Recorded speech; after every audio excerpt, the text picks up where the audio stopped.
वाह, ये हमारी चिंताएं हैं। महाभारत और रामायण ये रामलीला मैदान में कवि सम्मेलन है। दो महान ग्रंथ हमारे, उनसे क्या शिक्षा मिलती है?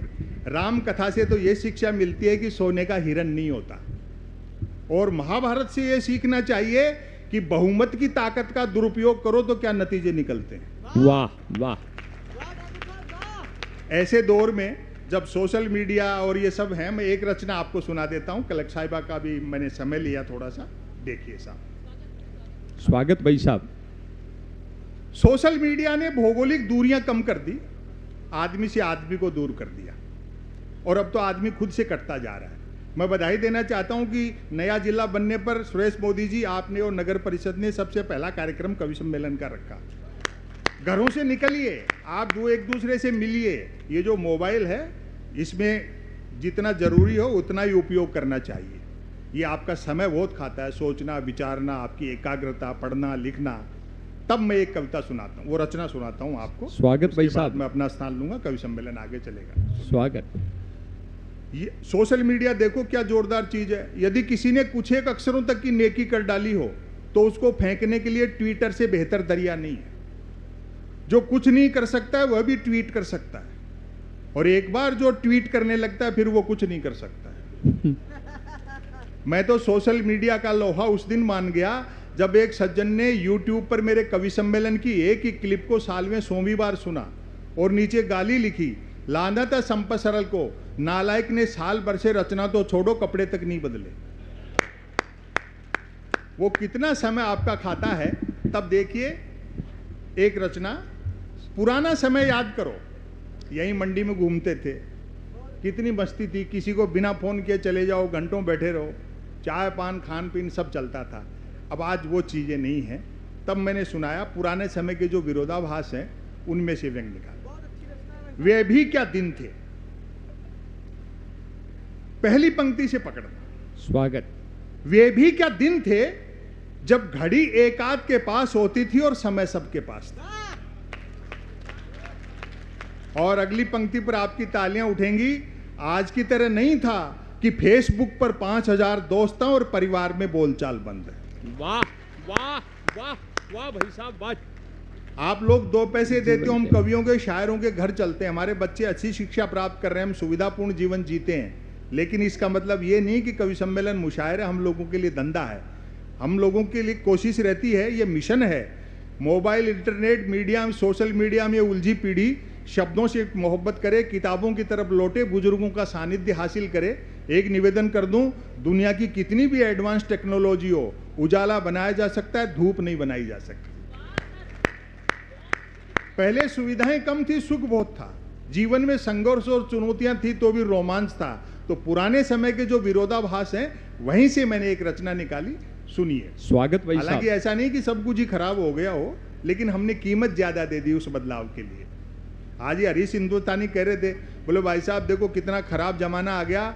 एक टाइम ऐसा था, मैं 5 रुपए लेके बाजार में निकलता था और घंटे भर में बोरा भर के सामान ले आता था। मैंने कहा हरीश जी अब ये संभव नहीं है, क्योंकि हर दुकान में सीसीटीवी कैमरे लग गए। लेकिन हमने उस बदलाव की कीमत ज्यादा दे दी, पुराने समय के विरोधाभास।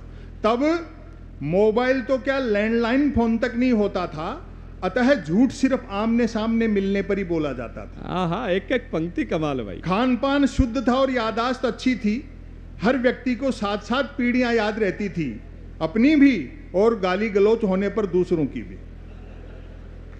हमारी प्राथमिक शिक्षा तो ऐसी थी जिसमें शिक्षा प्राथमिक नहीं थी। वाह। हमारा 50 बच्चों, 3 अध्यापकों, 2 पेड़ों और एक कमरे का स्कूल हुआ करता था। आज तो इतने के बल पर लोग यूनिवर्सिटी चला रहे हैं। क्या व्यंग भाई साहब, वाह। पढ़ाई लिखाई को लेकर कतई तनाव नहीं रहता था, क्योंकि हम विद्यार्थियों और अध्यापकों के बीच एक समझौता था कि सप्ताह में 3 दिन वे स्कूल नहीं आएंगे और 3 दिन हम।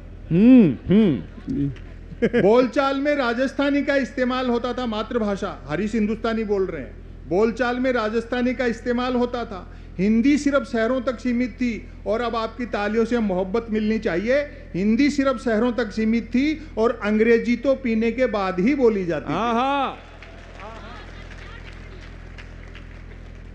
कई प्रकार के खेल कूद थे, अब तो बच्चे गेम के नाम पर वीडियो गेम खेलते हैं। बच्चे भी क्या करें, खो खो, कुश्ती और कबड्डी तो संसद विधानसभाओं में चले गए। आहा, वाह वाह। बाकी खेलों को क्रिकेट ने बाउंड्री लाइन से बाहर कर रखा है। जो चैनल खोलो क्रिकेट। एक दिन तो टाइम पास के लिए मैं भी देख रहा था, तो कमेंटेटर ने बड़ी ऊंची फेंकी कि जब से धवन और कोहली ने मूछें रखी हैं तब से धुआंधार परफॉर्म कर रहे हैं। मेरे उस दिन समझ में आए कि दुनिया में महिला क्रिकेट क्यों पिछड़ा हुआ है। अब अपना बचपन याद करो, बड़ा अच्छा सुन रहे हैं आप लोग। हालांकि क्रिकेट तब भी खेला जाता था, बैट का मालिक बैटिंग करता था और बॉल का मालिक बॉलिंग। फील्डर भी यही दो होते थे।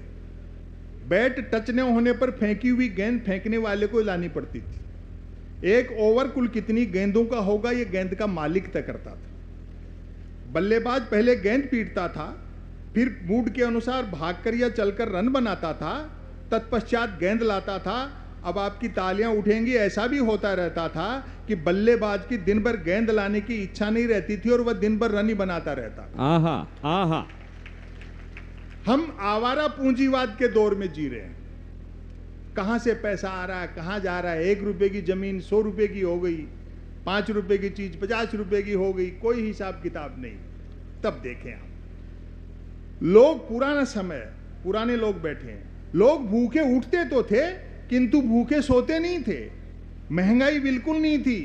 ईमान के अलावा सब कुछ सस्ता था। और सस्ताई का अंदाजा आप इसी से लगा लें कि फिल्मों में हीरोइनों को पैसा कम मिलता था तो भी कपड़े पूरे पहनती थी।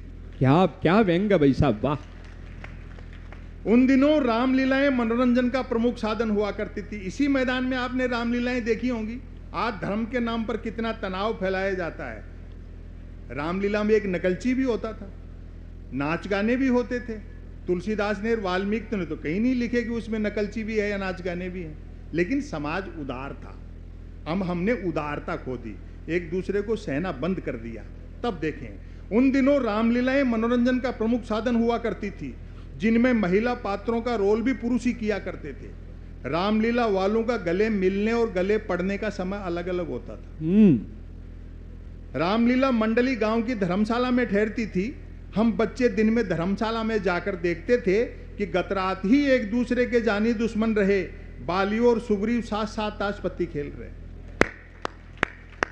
शूरपनखा मंथरा के लिए चाय बना रहा है, और हर पुरुष की जो घर में औकात है, चटाई पर बैठा रावण रात को आरती में आए पैसों का हिसाब मंदोदरी को दे रहा है।